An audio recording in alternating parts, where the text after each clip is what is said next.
Hello, Mr. Ramirez. We have the pleasure of having you here, and thank you so much for this opportunity of making a short interview. We are here at the Olive Garden Bar and Restaurant at the rooftop of Titania Hotel Athens. You're a guest of the LIA Festival in Greece, which is the Literature in Athens Festival, which is quite a big thing, organized by the Cervantes Institute. You have been the vice president of Nicaragua between 1985 and 1990. You have been awarded with the Cervantes Award in 2017, which our understanding is it's a big thing because it's like the Nobel of Literature, which is great. And then in Greece, we have got your first book here, translated by the publishing house of Icaros, which is the Tongolele non sabia bailar, if I'm saying this, if I'm pronounced correctly. And we're super excited because this is, traditionally we have Spanish voiced authors that they're doing very, very well in Greece, and it's good to, it seems that the cultures have a lot in common. First of all, welcome again to Greece. Thank you. And this is also a book that it's on our platform as an audiobook, so we're going to talk a little bit about that. So can you tell us a little bit more about the book? Well, it is a book that is part of the trilogy that deals with the contemporary social and political situation of Nicaragua. Its main character is the police inspector, retired police inspector Dolores Morales, who was an old ancient fighter of the guerrilla against the Somoza's dictatorship that overthrew the Somoza dictatorship back in 1979. And he then entered the new police force that are organized in the country, and then to the squad of anti-drugs, and then as a private investigator after retiring from the police. And he's someone that is very critical of the current situation in the country, the revolution becoming a dictatorship like in the old times. And this critical vision is inserted along the narration of the facts of the book, not being a political book. You have said in the past that, because obviously the book is inspired by true events, as we know, and you have said that there is a character in the book that is probably like your alter ego. So who? In some ways, because I am in some ways a contemporary of Inspector Morales. He's a leader younger than me. He entered the guerrilla forces being an adolescent. He lost a member of his body fighting against Somoza. He lost a leg. He's has now a prosthesis.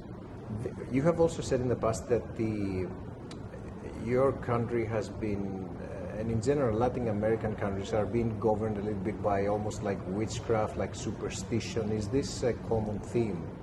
Well, it is what part of which in Latin America has been called magic realism. But for me, it is realism as all. Realism, more than magic. Magic is in the reality, we cannot see it as invention of a writer, but we take things as they are. In Nicaragua, we have a regime in which there is a combination between political dictatorship and witchcraft. All the symbols of powers are the tree of life that are described in the novel. They are those metallic structures that are everywhere in the cities, in the country, painted with different colors. And they are there because supposedly they serves to protect power against their enemies. That everywhere. You have also said at some point that you've studied a lot about governance and power from the ancients, like Sophocles, ancient Greeks, or Shakespeare, even Shakespeare. What were your key takeaways of those? One of the my personal fascination in literature is power. There are what we can call permanent subjects in literature that have been always there: love, death, power. Yeah. And then this is a novel about power. Do you think that in a democratic nation, the power can be fair and there can be true justice? Everything is about power. How do you use power? How power is protected from power itself, from the strength of institutions. If you have fair institutions, stringent institutions, judiciary, an independent judiciary power, independent prosecution, democratic legislative branch of power, limitation in the duration of power of the president, of the prime minister, and so on. You have the equilibrium that convert power in something that citizens can live without problem. Without problem, yeah. But when you concentrate power in one hand, you start to necessary to oppress people. And this is what is about the relation between power and democracy. Perhaps if in Latin America we have fair democracy, this kind of novel could never exist. Okay. So before we start here, you mentioned you've been in Greece before, but that was back in 1984. Yeah, so in the a different 80s. regime. I came here to... Yeah.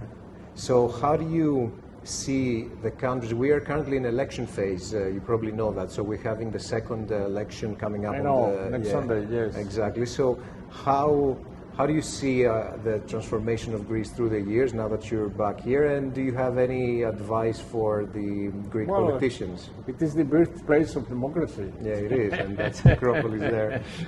Then I am very happy that you can have periodic elections in this country, and people could decide who is to govern the country. That is what is all is about democracy, the freedom to elect.